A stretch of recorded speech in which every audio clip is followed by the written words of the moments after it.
Hello there, you're listening to The Free Phils, with me, your host, Phil Wainwright. Joining me in the studio, voted Culmination magazine's most likely to bring events to a climax, it's talent agent extraordinaire, Phil the Money Morrison.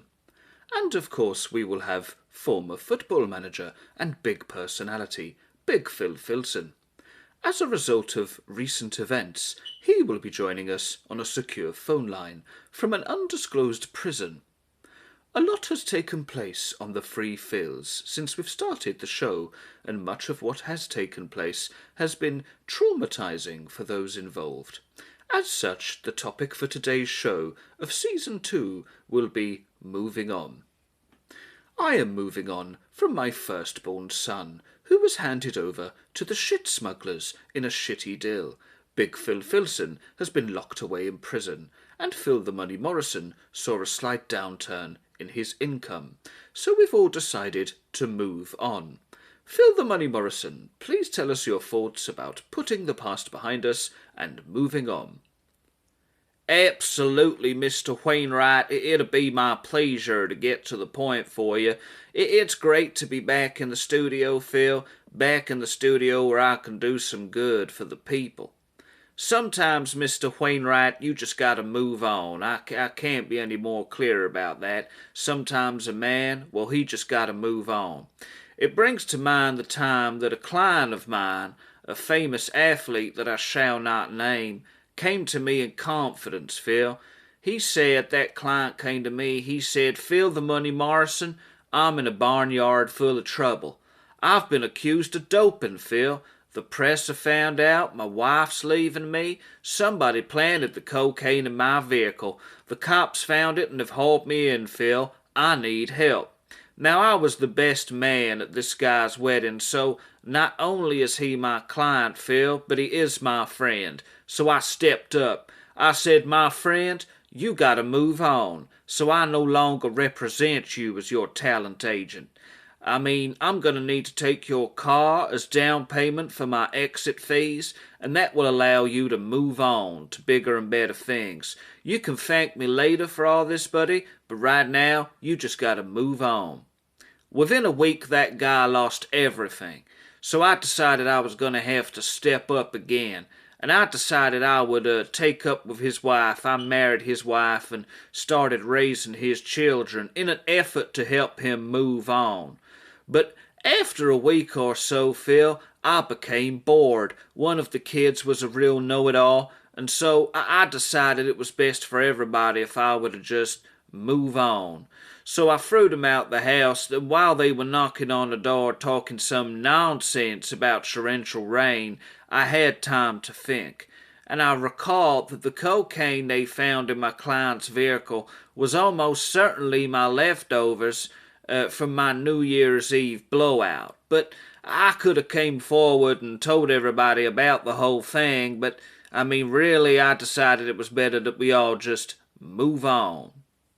Thank you, Phil the Money Morrison, for your thoughts on the process of moving on. It sounds like you really stepped up for your friend. Now, it's time to hear from our friend.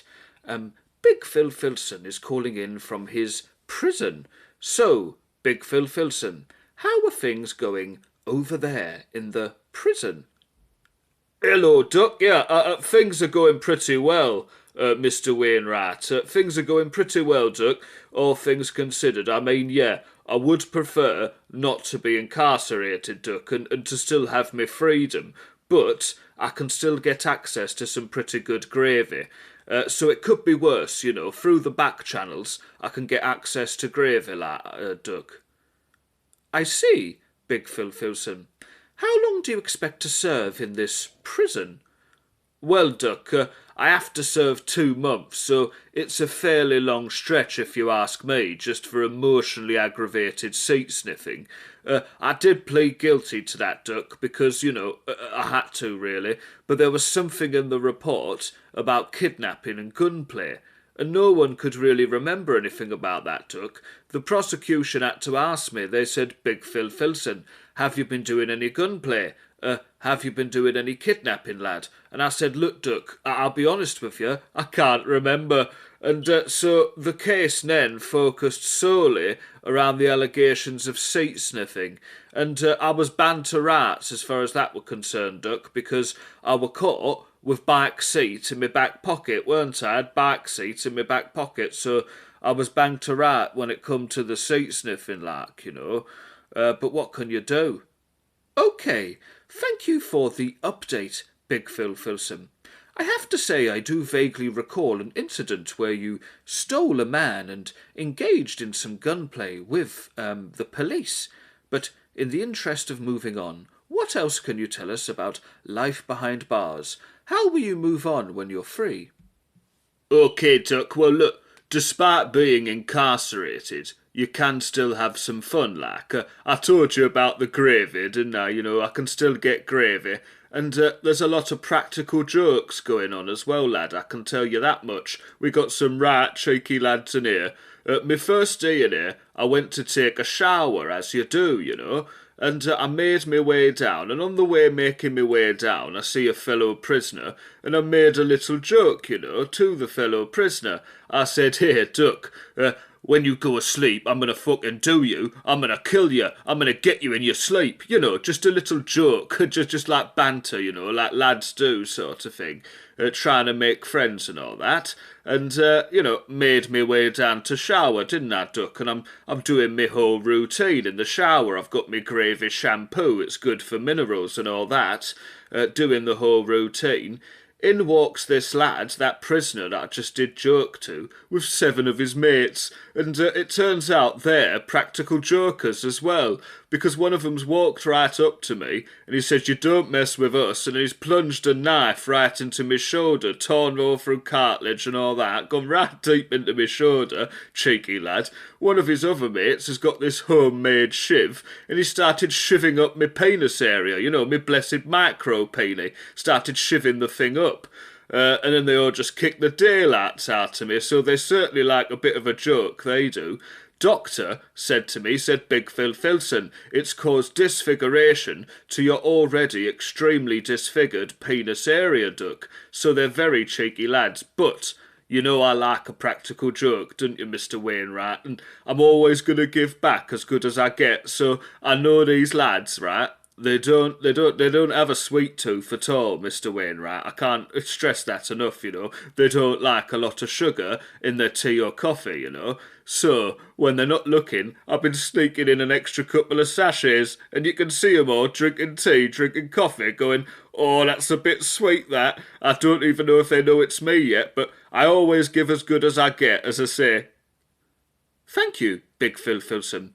It does sound like the last thing you said was indeed a practical joke of sorts, but the other 2 things were threats to kill and attempted murder. Well, Mr. Wainwright, let's be honest, our kid, you're not exactly known, are you, for your sense of humour? Are you, Duck? I mean, we're having a bit of a laugh, Mr. Wainwright. It's all in good fun, Duck. OK, Big Phil Philson, please tell us your thoughts about moving on. OK, Duck, I'll tell you my thoughts about moving on, but I'll have to be quick, you know. I've not got much time, really. There's a bit of a queue forming behind me for this phone, like, and I don't want to say what race and creed the queue is, but it's the sort of race and creed that you don't really want to keep waiting, if you know what I mean, Mr. Wainwright. I have no idea what you mean, Big Phil Philson. Please continue. All right, Duck, so, look, when I was the manager down at Pimbleton United, results, well, they weren't going our way, Duck. We were losing football matches once again at a tremendous rate. And to make matters worse, one of the youth squad, like, one of the young players, had gone missing. We couldn't find him. So we had to find a way to move on. The whole team were really missing this lad, Mr. Wainwright. So I brought in one of those sporting psychology types, you know, sort of a mind doctor, if you like, that sort of thing. And he turned up to help the players perform to the best of their abilities whilst they were grieving, Duck. First of all, this sporting psychology guy walks up to me top goal scorer, me talisman, and he says to him, "Here, lad, I think you're having an identity crisis." And he walks up to him 10 minutes later and he says, "Here, lad, I think you need to believe in yourself." Now, if you don't know how he is, who's he going to believe in, you know? He don't know who he is, the kid, so who's he going to believe in? I mean, a lot of mixed messaging going on. So I decided to part ways with the sporting psychology man, and, I was sick of the mixed messages, and I thought to myself, how hard can all this psychology lark be, you know? So I did it myself. I started my own brand of psychology, my own particular style, with my own unique methods. What I'd do is I'd walk up to the players, some of the young lads, some of the seasoned pros. I'd walk up to them and I'd scream in their faces, you know. I'd say, move on, Duck, move on, you bunch of slag lovers. What are you, a bunch of slag lovers? There was an awful lot of me calling them slag lovers. If I was going to name the method, I'd probably call it the slag loving method. And this seemed to help everybody move on, a bit of man management. You know, I mean, alright, we lost every game we played after that, and two of the lads had what they call a mental breakdown. But we managed to move on. Now, we did actually find the missing youth player as well, Duck, so that was quite a nice touch. I actually remembered, you know, because I'd forgotten, but I remembered that I left the lad in rural Cambodia. Now, they found him alive, so that was pretty good, Duck, you know. They found him alive and took him back to his family. He was a lot quieter, Duck, after his time in rural Cambodia, but he'll move on from that. We all move on from things, don't we? Yes, thank you, Big Phil Philson. And, I mean, before we let you go, how is your beloved Martha holding up? How is Martha doing? Well, I don't really know, Duck, to be honest with you. She said she was leaving me forever, and she's not even been in to visit yet, so I don't know. Probably she'll be in next week, I reckon, Duck. Big Phil, if she said she's leaving you forever, I don't think she will be back, to be honest with you. Oh, stop it, Mr. Wainwright. It's just a turn of phrase, that, you know. It's just like a saying, isn't it? You know, when sometimes I'll say to you, oh, I'll see you later. Don't necessarily mean I'm going to see you later. You know, all she said was, she said, I'm leaving you, Big Phil Philson, forever, so don't contact me again. So I'm sure she'll probably be popping in next week, Duck. I've got to go now. This queue's getting a bit rowdy. Thank you, Big Phil Philson. It's great to hear that you are being rehabilitated. Now, listeners, let's head over to the phone lines. Caller number 1, you're live on the air with the Free Phils. What would you like to say about moving on? It's me, caller number 1. I'm stuck in prison. I'm stuck in this bloody prison because of that fucking maniac, Big Phil Philson. Well, why do you continue to give him a platform? He's a seat sniffer. That's what he is. He's a no-good, dirty seat sniffer. I see, caller number 1. We understand your passion on these issues. We always understand your passion on these issues, but we cannot tolerate language from callers, as you well know, caller number 1. Now, if you could just compose yourself, how long will he have to serve in this prison, caller number 1? I have no idea. Every time I ask, they say they can't remember. I told them I didn't do anything. And then they say, well, if that's true, why are you in here? Anyway, none of this is important, Mr. Wainwright. You've got to get me out of here. Big Phil Philson's been spreading rumours. He told the most dangerous gang in the prison that I'm against them. He says it's some sort of practical joke, but it's not a joke. None of them find it funny. They're going to fucking kill me, Mr. Wainwright. Once again, we have to apologise for the strong language of caller number 1, and we'll have to leave that call there. But Phil the Money Morrison, maybe we should try to save caller number 1 and get him out of prison. Mr. Wainwright, the show's topic for discussion is moving on. I think we really just need to move on from caller number 1 and all of his crazy nonsense. It's a lot of nonsense, really, Mr. Wainwright. Fine, yes. Let's go to the phone lines for another call then, Phil the Money Morrison, in the interest of moving on. Caller number 2, you're live on the air with the Free Phils. What would you like to say about moving on? Hello there, Mr. Wainwright. I heard your confession, Mr. Wainwright, and I forgive you. I'm sorry, I'm really sorry for everything that's gone on. I mean, I heard the shit smugglers took your boy in that trade-off. It sounds like a whole terrible scene, Mr. Wainwright, but I forgive you, buddy. Now, I'm going to have to go away for a while, Mr. Wainwright. I'm going to have to go underground, so to speak. I've loved calling into the show, but it's just gotten far too risky. The shit smugglers, Phil, they won't let me be. It's as simple as that. I've had to leave my family behind. Of course, you know about the shit envelope that got Lucy and ended up causing her shit tears. Oh, my strapping boy Craig was subjected to a shit sacking and was covered in human shit, as I'm sure you remember. And he's never been the same since, really. And then, of course, my beautiful, blushing bride, Sheila, as we renewed our vows, subjected to that shit barrel attack. I can't handle it. If I stayed with the family, I'm sure they'd go for Rexamile next. What is a Rexamile? What is that? Caller number 2. Rexamile, that's me other boy. He's a great lad, largest cranium in his class, He's got a giant head. I'm very proud of the guy. He's doing well. He excels in that area, particularly with the cranium, as I see it. But if I'd have stuck around, they're going to end up shit attacking him. There's no two ways about it, Phil. I've just got to go, I've had to leave everything behind. Even more dear to me than my beloved family, I've had to walk away from my part-time role as a physical educator. And I love doing that. But I wanted you to know, Mr. Wainwright, even though I'll be off-grid, I'll find a way to listen to the show. There's nothing's going to stop me doing that. Mr. Wainwright, there's a shit smuggler over the street. He's carrying a shit sack. He's seen me. He's going to shit attack me.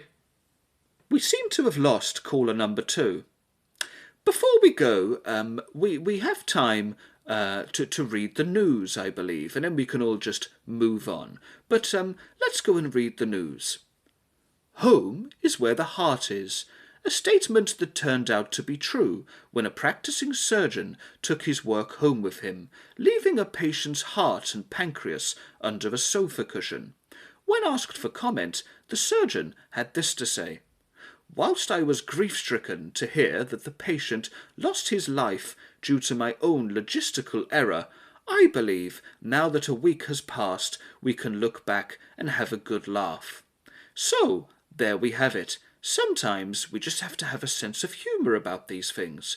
You've been listening to The Free Phils with me, your host, Phil Wainwright. Please listen again. Thank you. Goodbye.